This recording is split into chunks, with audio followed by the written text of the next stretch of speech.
Hey guys, welcome back to another episode of the Ask Muso podcast, brought to you by Jim's Cleaning, Butterham South. I'm going a little bit south today, and I'm heading over to New South Wales to speak to a good friend of mine who's sort of come in my spheres through the joys of social media, and I'll leave it at that, and I'll throw over to you. Evan, say hello, tell us a bit about yourself, and introduce yourself to the guys. Hi everyone, I'm Evan. I play drums for Start Your Own Cult, the new up-and-coming Sydney band.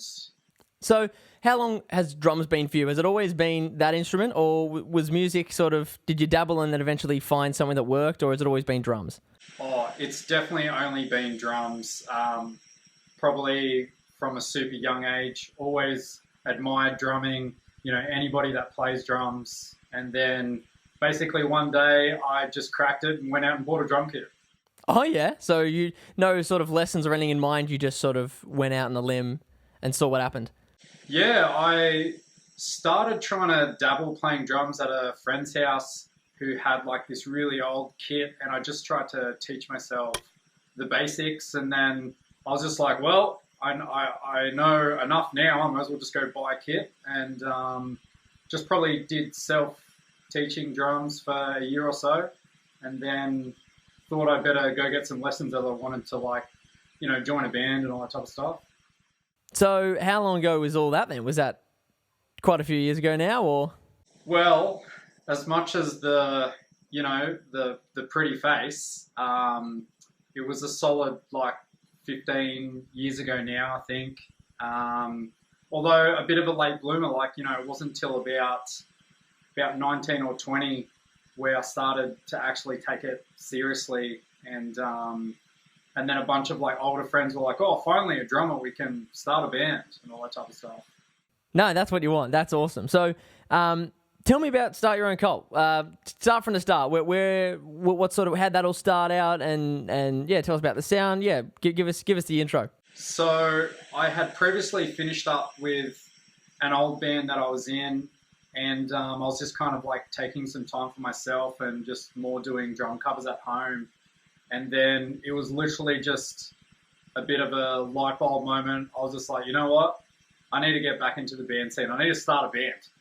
So, jumped up on the Sydney Musicians Network and tried to find some people, and then ended up meeting Sarah, actually. And I was just like, hey, I want to start a pop punk band, or I just want to, do some music.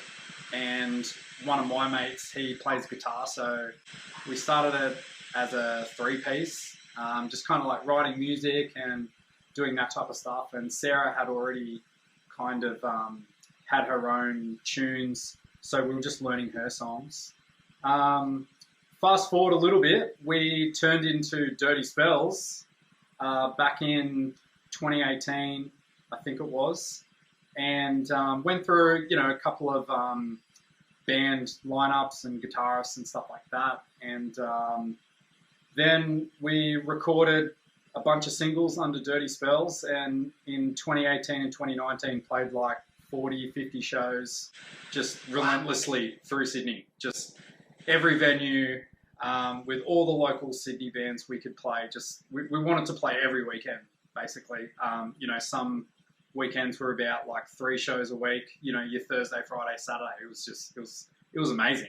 That's awesome. That's the dream. That's what you strive for. Oh, it was so awesome. Don't get me wrong, tiring because I work, 5 days a week as well. But we were already kind of morphing and writing songs in a different kind of heavier direction, where Dirty Spells was more that sugar pop and, heaps fun, and the way that we were writing was a bit more darker. We wanted to add synths, and, we were all listening to a bit more different music. And then for about 8 months, we were just writing and bouncing ideas off each other just every day, because everyone was at home and we all had our little setups kind of thing. And then probably fast forward a bit more, we jumped in the studio with one of Sarah's producers and engineers at Rouse Street Studios, and basically he turned a rock and roll song into this Start Your Own Cult song, which was just absolutely amazing. We never saw it coming. Brick Red Heart, if you've heard it, I hope so. Yes. So then after that, we obviously had like all this back catalogue songs from about like a year that we just wanted to morph into Start Your Own Cult songs. Um, so we kept writing, kept recording, and then we finally got to play our like debut show with as Start Your Own Cult at Frankie's Pizza, which was just despite COVID and the lockdowns and having to sit down like to show everyone what we've been doing for the past like 18 months was just one of the greatest things I've been able to share with like all the local fans and all the Sydney bands and everybody that started following us. Like, it was just absolutely amazing. And then we just released our third single, Dead Drugs, on all your streaming platforms, just to quickly get it out there. No, don't worry. No, I'll put the album artwork up next to me somewhere here. We released that, and then as you know, like more lockdowns, more reschedules. So we've come to a bit of a halt with playing shows at the moment. But our producer engineer, he's helping us behind the scenes a lot with a lot of mixing and like sending off bouncers. So yeah, like it's been a wild 18 months, man. Wild. Totally, yeah. So how did you find that you kept things fresh with the group? Like personally and musically, how did you keep things fresh and interesting, I suppose, and exciting? Because it's easy to get down. And like I did that with the TRS boys. We had a certain way of sort of figuring out how to keep things fresh and lively, and then we really relished the time when we got to see each other because it was hard. So how did you sort of manage that? Well, I think it's all about communication. We've got our band thread, which is just, full of banter and memes and just ridiculous videos. I think it's just about like checking up on one another and just trying to stay creative and productive, really. Most of us are still working, so, we're still kind of doing the daily grind, but, come the weekend or Sarah, for example, like she is a musician like full time, so she's not working where, it's just all about like trying to just keep that bit of momentum going and just trying to stay positive because, we will get through it and we will be able to play shows again, in 2022 or whenever it may be. So it's just about communication and just checking up on each other, really. And also providing that avenue of not necessarily just distraction, but of just productivity. It's like it's easy to get down into the sphere of like, I woke up today and I didn't really have much else on, with the exception of you because you're working and stuff like that. And often it is cool because it's like, I woke up, I've started to get myself into a routine. I'm doing 8 o'clock starts even though I've got nothing to do at home. And then I clean a bit and then I try and achieve something. And that's cool, but you're worth more than that. Let's make that obvious. Let's make getting up just run-of-the-mill stuff like it used to be. Let's aim towards something in the day and having your own little community of people that are all like-minded that want to work on that with you. It provides an opportunity for you to have something to get up and work towards as if it's like a job or something else, even if it's just a hobby, something to keep the wheels rolling, so to speak. Yeah, like 100%, man. Even if it's just a small daily or weekly goal list kind of thing that you want to achieve, so you can kind of so-called trick yourself into you are achieving stuff. You are going forward. You are working towards something rather than just like getting up, doing nothing, going to sleep, doing that. Where do a little bit of writing or like just keep bouncing the ideas going is I find the main thing that's probably been working for us. And we've all got a shared drive and the messenger stuff. So just keep talking, keep doing stuff. Just keep smashing out social media. Like, do what you can.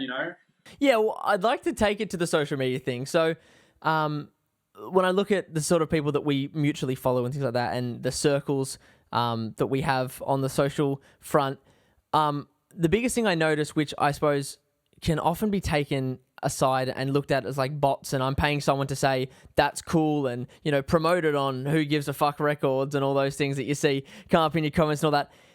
Someone that actually engages, and that is what I think stuck out from a personal perspective. Seeing you, I'm not gonna lie. The first time you said great snare sound, I was like, yeah, here we go. Oh, here, great snare sound. Okay, so how much do I have to pay for a feature? And then I actually saw, oh my god, he's a real bloke. He's actually a real guy. He has a real band. It's not just a hoax, because I feel like we get so used to that. We're ingrained into this circle of lack of a better word, bollocks, where it's all just made up things that to get you to follow this page and all these things.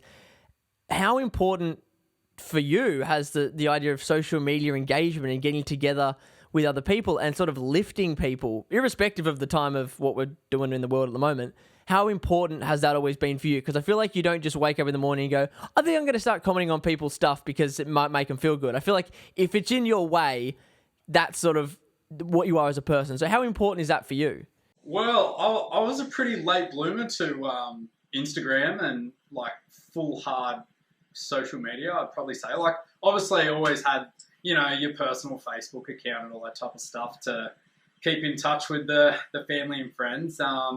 But it wasn't until when I had that lull being in bands when I didn't really have much to kind of like work on other than myself and my own drums. So I thought, oh, well, you know what? Fuck it. I'm just going to start an Instagram account. Like, I don't really care too much. I just want to, same thing, like be productive, like just keep putting content of myself out there because I enjoy doing it. Not because I want John Smith down the road to be like, oh my God, that's a mad snare sound kind of thing. But I suppose like now, I thoroughly enjoy both sides of social media. Like, let's be real, it's the greatest marketing tool ever. But also, over the last like 12 to 18 months, I've talked to and even met like a lot of people, even just in the Sydney scene, that if I didn't work hard with it or actually take notice on it, I probably wouldn't even know who they were. Like, I might see them out there at the same show as myself, but I wouldn't know who it was. For instance, we never would have done this interview. Yeah, so like for me, I think it's so important to obviously get your brand out there and be proud of what you're doing at the same time. So I think it has to be organic. It can't just be like, yeah, sick, yeah, that was awesome. Oh yeah, this is cool, follow. Like, that's not really going to get you anywhere. And, story of my life, people doing these so-called genuine comments just to like boost all their own stuff. So like, I think you just got to be smart about like any social media platform kind of thing and be genuine, like really, because at the end of the day, I think most people are going to know whether, you're being a dickhead or whether you actually enjoy watching someone's video or, you want to interact with them.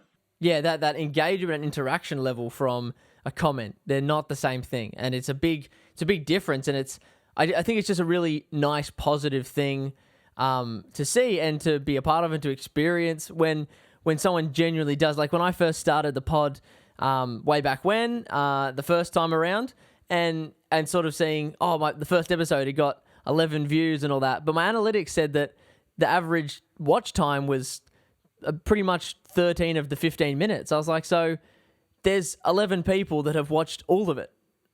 It's like, so it's like, cool, 115 people and the average watch time's 30 seconds because I accidentally tapped on it. It's like, no, these 11 people, whether I know them or not, they 100% watched the whole episode. And it's like, for me, that's almost something else in itself. Like, and then same with the season 2. Like, I've started something again that I didn't necessarily think I was going to, and it's something different. And I love this, engaging with other people, and more so than last season, I don't know as much about people, and I want to do that. There's people that I want to know more about, and that's sort of how I pitched it to everyone. Was I want to know more about you, and you appeal to me, so fill me in. What's the story? And I think that's such a useful thing. And as you say, it is super easy to tell when someone's being authentic or when someone is not. Yeah, just the engagement. Like, I actually find have a lot of fun and have like met and talked to like a lot of people, and just that banter as well. Just like when it's on common ground as well. Like obviously, being in bands and other people that you meet, you're like, oh, I've played here, or oh, you know them, I've known them for 10 years, kind of thing. And it's just this networking craziness that just happens so quickly. If someone reaches out in a way to network, there's that more social push. It's not like I'm networking because I really know that you're really good at getting in with that venue, so I'm going to be friends. It's like we're not playing a show. So it's like if I'm going to hit you up, it's because I think you're just cool. Like there is nothing either of us could give each other. So if I'm hitting you up, it's 100% genuine. And that's been super nice to see. And people come and go, but those people, they stay. And it's super important to recognize. And if you're feeling a bit like, oh, geez, the hate's happening, or geez, I'm stone cold on the social or something, you go, yeah, but think about the awesome conversation I had with her because of whatever reason. And I spot a Happy Pessimist beanie on your head. Is that not another example of that in itself? 100%, man. I met like Sarah maybe like 8 months ago or so, and we just have a bit of a chat every now and then. And I think it was just the exact same thing. I was just like, man, what you're doing is so cool. How can I be a part of this? Like, I don't know you from a bar of soap. However, what you're doing with this brand, and I just want to be a part of it. Like, I want to buy a beanie, and I try and wear like the shirt or the beanie, and just try and support her, and then everybody's having a good time, like. And this is all free. Like obviously you have to purchase clothes, but choosing to do that or to wear this or to go, oh, I think this hat's the one I'll wear today, that's free. And that's means so much. That means so much to people. Like, when I was at work, I had, two of the boys at work who decided they wanted to buy baileydrummer t-shirts. They both wore them because I went, oh, it's your birthday. We're going to wear the tees. It's just stuff like that. It's the little things. Oh man, it is 100% the little things. Just, that comment or wearing that beanie, it goes so much further than actually like what people realize as well. It's the same thing like buying merch, Some people are just like, oh, like it's just, you just want the money. It's like, well, like I want you to come to the show wearing our shit. Like it's so amazing to see that support. And, I'm going to do that in return anyway. Totally. And it's such a, it really is like to say, I'll share your thing and however many followers you have, or I'll message you that thing, or I'll tell someone, I'll send someone else that link. That's cool. And it's nice when someone responds to you making an effort. But when someone actively says, I will wear you. And in my case, the t-shirt literally has me on the back. Like you're wearing me. Like there's no, like if someone goes, oh, what does that stand for? That's one thing, but, and the logo on the shirt, but it's like, when it's something that's like, start your own cult in bold letters, like you wanted to brand me, you wanted to wear us. Yeah. Like, thank you. I just love being so humble about it, because you're just like, dude, like, I know you didn't have to, but thank you. Like, oh, yeah. It always blows me away, man. It's always so good. And it means more than the finance. For me, like it's meant more than the plus dollars in your bank account. It's like you've bought it, that's cool. Like if someone buys your music or something, that's cool, whatever. But you don't really know how often it gets played or how often it gets spun. But when you see someone buy a t-shirt and then over the next 4 weeks you see them, it gets put on twice. It's like, you're actually choosing to wear it. I'm not making you at this point. I actually forgot you bought it. Yeah, exactly. And yet you're bloody sporting it just like, oh, this is just my daily. Sorry, oh, didn't even realize. That's such a nice gesture. And I think that's super important, obviously now more than ever. But yeah, I just think that essence, you got to surround yourself with those sorts of people. And the music industry is struggling, will struggle, doesn't get the support it needs, will never get the support it needs. But the people will always give the support that they need for each other. Because that's just how we're wired. Yeah, totally agree with that. Like, I think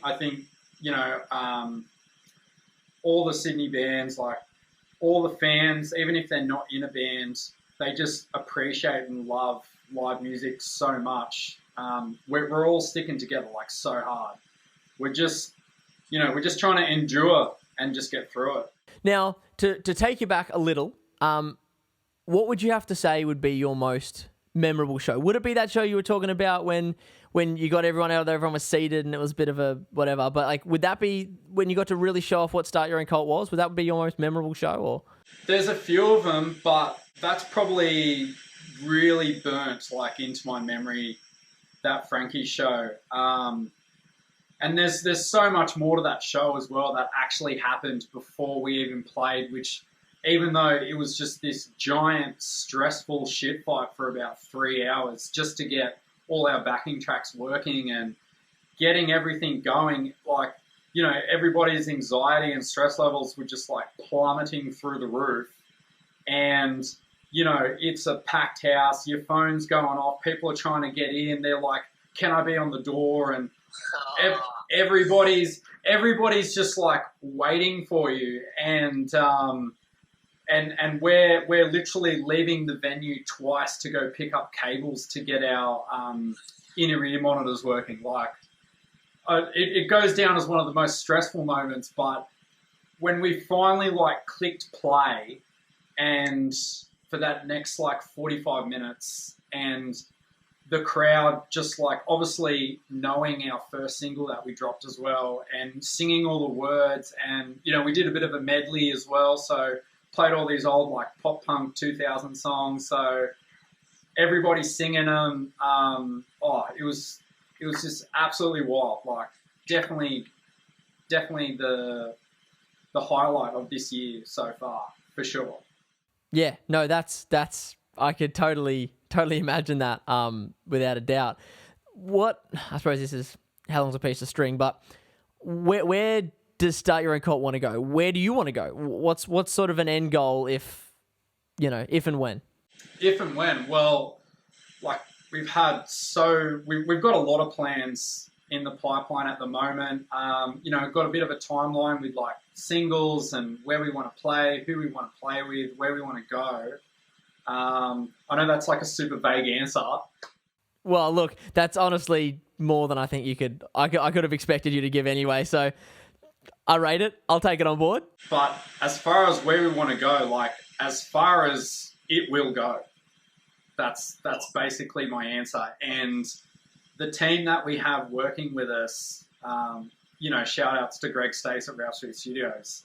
He's just an absolute wizard. He can turn something the size of a marble into like this astronomical, huge product. It's just crazy. And like a lot of what's coming out is to do with him. Like he sees something and he hears something and we're like, oh, this is a really good idea. And he's like, just let me listen to it for a bit, So yeah, we're going to go as far as we can possibly go and go wherever we want to go, I reckon. Awesome. No, that's super exciting. It's nice when even if there's a ceiling, the sky is still the limit for you guys, and that's where you're aiming. So just to finish off for us, let everyone else know, where can they find you, find the band, all the socials, plug away. Start Your Own Cult is basically on all social media, Instagram, YouTube,